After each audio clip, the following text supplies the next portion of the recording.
নমস্কার বন্ধুগণ, চলে এসেছি একটা নতুন ব্লগ নিয়ে। তো আজকে এসে হচ্ছে কি এয়ারক্রাফট মিউজিয়াম। আমি আগে কখনো আসিনি, তো ভাবলাম চলো ঘোরা যাক তোমাদের সাথে, দেখতে থাকো।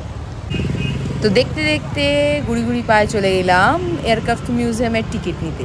তো টিকিটের মূল্য ছিল পার পারসন 30 টাকা করে। আর এই যে এয়ারক্রাফট মিউজিয়ামের ঢোকার গেট, তার আগে রয়েছে একটা সুন্দর লেক। ওয়াও, কথাটা কিন্তু মিলে গেল, তাই না?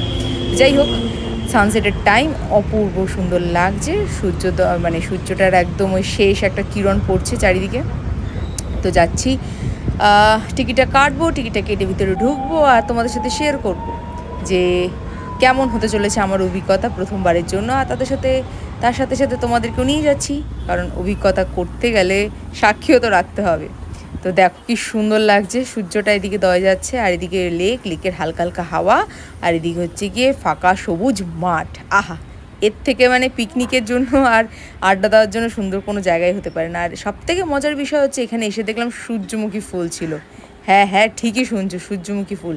আর ফুলগুলো কিন্তু সব সূর্যের দিকেই মুখ করা ছিল। এটা কিন্তু বেশ ইন্টারেস্টিং একটা ব্যাপার। তো আজকের ব্লগটা হচ্ছে কি এয়ারক্রাফট মিউজিয়াম। আমি চলে এসেছি তোমাদের সাথে ঘুরতে। ওকে, সো আমি আমি একেবারে প্রথমবার এলাম এখানটা, আর বেশ ভালো লাগছে। খোলামেলা ওয়েদার, চারদিকটা খুব সুন্দর, আর বড় বড় প্লেন দাঁড়ানো, ওই আর কি। অফকোর্স ফেক, সত্যি তো হবে না, বাট খুব সুন্দর লাগছে। আর চারপাশটা ফাঁকা, লোকজন কম, অসাধারণ লাগছে। আর সব থেকে ভালো এই সাইডে একটা লেক মতন আছে, খুব সুন্দর। এই পাশে আরও কিছু স্ট্রাকচার হচ্ছে, বেশ ভালো। জানি না কত বড়, দেখা যাক। আমার মনে হচ্ছে না জায়গাটা খুব একটা বড়, অল্প একটু জায়গার মধ্যে আর কি। তো দেখো, তোমাদের প্লেন দেখাই, সাথে জোড়া শালিক। ওই যে জোড়া শালিক, যার দিন, যার ভিডিও দেখছে তাদের দিনটা সে ভালো যাবে আশা করছি। জোড়া শালিক দেখিয়ে দিলাম। আর এই হচ্ছে প্লেন। এইটা আমার মনে হচ্ছে কিন্তু ফেক, আমি জানি না সত্যি এটা ফেক না জাস্ট লাইক হয়তো কোনো এক্সপায়ার করে যাওয়া প্লেন। যদি কেউ জেনে থাকো তো প্লিজ জানিও আমাকে, বাট আমার এটা ফেকই মনে হচ্ছে। আসলে আমি যদিও সামনে থেকে কখনোই সেইভাবে প্লেন দেখিনি, তো যাই দেখেছি দূর থেকে। খুব সুন্দর, ওয়েদারটা বড্ড ভালো। আর এদিকে সানসেটের সময় হয়ে এসছে, ওয়েদারটা বেশ প্লেজেন্ট লাগছে, বিকজ হাওয়া দিচ্ছে প্রচণ্ড পরিমাণে, হালকা সুন্দর মিষ্টি মিষ্টি হাওয়া। হাওয়াটা একদমই গরম না, বেশ ঠান্ডা ঠান্ডা একটা হাওয়া দিচ্ছে, প্লাস হচ্ছে কি গরমের ভাবটা নেই। তো ওভারঅল ভালোই লাগছে।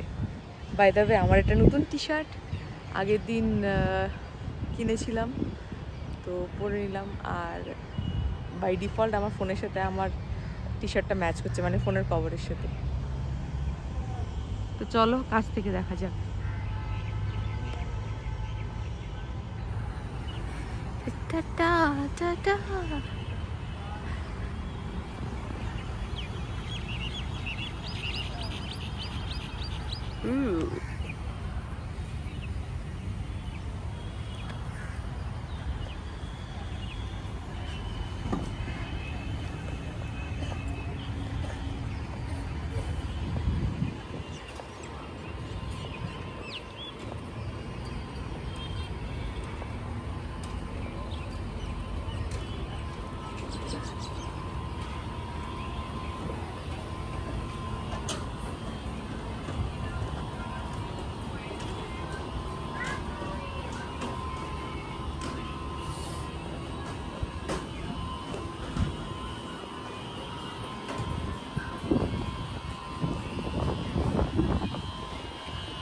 বাহ, এখানে আবার এসি লাগানো আছে যাতে ভিতরটা ঠান্ডা থাকে। নাইস, এটা আবার কি?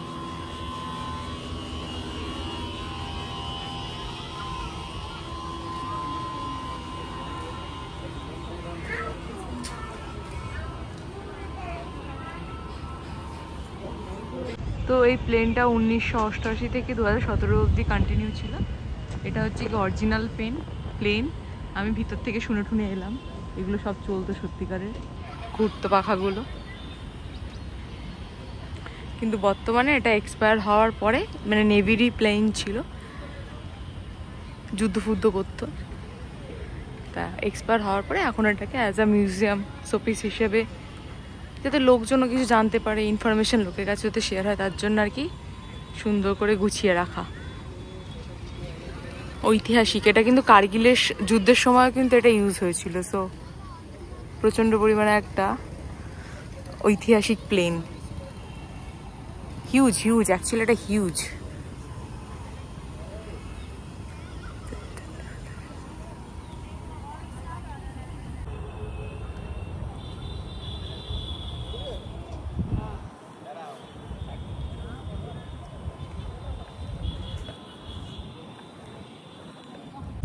সো ওভারঅল এক্সপিরিয়েন্স আমার ভীষণ ভালো, একটা মেমোরেবল জিনিস দেখলাম। হোপফুলি তোমাদেরও ভালো লেগেছে। ভালো লেগে থাকলে লাইক করতে ভুলো না।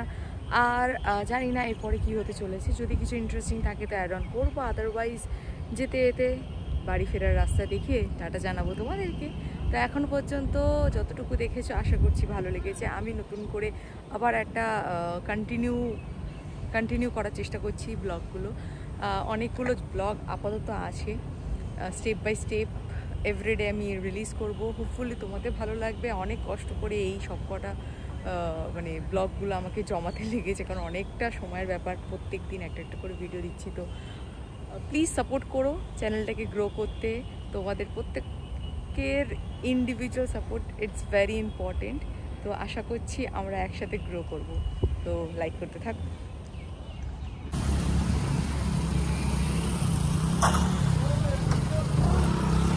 জায়গাটা এত সুন্দর, কি বলবো, পিছনের লেকটা অসাধারণ। আর সব থেকে ভালো যে মানুষজন এখনো নোংরা করেনি, কারণ আশেপাশে জনবসতি নেই, তো তার জন্য এই হচ্ছে কি আশেপাশে। তো যেটা বলছিলাম যে আমার দেশে বেশ ভালোই লাগলো। একা ঘুরলাম, মজা করলাম, ছবি তুললাম, কিছুটা তুলতে দিল না, কারণ এয়ারক্রাফটের ভিতরে হচ্ছে কি অ্যালাউ নেই অবভিয়াসলি, কারণ গভর্নমেন্টের, তারপর মিলিটারি সেফটি সিকিউরিটির একটা ব্যাপার থাকে। এখন ইন্টারনেট সব, মানে আজকে এখান থেকে একটা ভিডিও বা একটা ছবি লিক করলে যেটা পৃথিবীর যে কোনো প্রান্তে চলে যেতে পারে। তো ঠিক আছে, চলছে। তো আশপাশটাও তোমাদের ঘুরে দেখে। এই বল, খবর কি তোর? ওই ওই ওই, খবর কি তোর? এই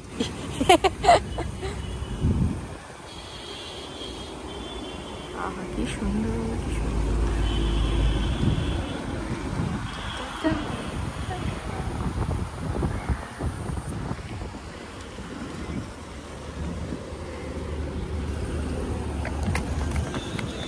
তো এখান থেকে তো হয়ে গেছে, এবার বেরিয়ে পড়বো, যাব সামনের দিকে।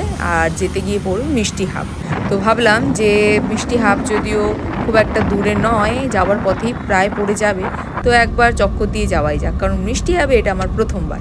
আর মিষ্টি হাবে এসে তো আমি পুরো ফিদা হয়ে গেছি। মিষ্টি হাবটাই এত সুন্দর, এত মিষ্টি যে কি বলবো। ভিতরে স্ন্যাক্স, মিষ্টি তো ছড়াছড়ি, কোনটা ছেড়ে কোনটা খাবো বা কোনটা ছেড়ে কোনটা নেব সেই চিন্তা করতে করতে আমি দিশেহারা অবস্থা। আর মিষ্টিগুলো এত দুর্দান্ত আর এত লোভনীয় যে আর না থাকতে পেরে আমি অনেকগুলো মিষ্টি খেয়েছি। খেলাম হচ্ছে মিষ্টি দই, 2 রকমের রসমালাই, যেটা আমার খুব খুব ফেভারিট। আর তার সাথে কিন্তু খেয়েছিলাম হচ্ছে গিয়ে দই বড়া। দই বড়াটাও খুব ভালো ছিল, আর রসমালাইগুলো খুব ভালো ছিল। এই যে দই বড়াটা দিয়ে দিয়েছে, 1 পিস 50 টাকা নিয়েছে, ডিসেন্ট সাইজ, ঠিক আছে, খুব সুন্দর খেতে ছিল। কিন্তু চারদিকে খালি মিষ্টি আর মিষ্টি, পাগল হয়ে যাচ্ছে দেখে। কন্ট্রোল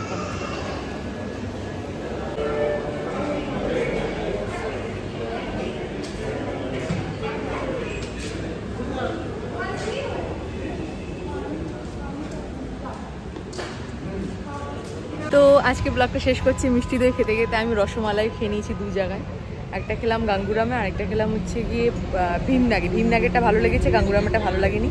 ভীমনাগেরটা দামটা বেশি ছিল 50 টাকা, আর গাঙ্গুরামেরটা ছিল 35 টাকা। 35 টাকাটা একদমই ভালো ছিল না। এই দইটা নিলাম মাঞ্ছরাম দিয়ে, অসাধারণ খেতে। তো এই সুন্দর ভিউর সাথে আজকে ব্লগটা এন্ড করছি। হোপফুলি ভালো লেগেছে। ভালো লেগে থাকলে লাইক, শেয়ার, কমেন্ট করতে ভুলো না।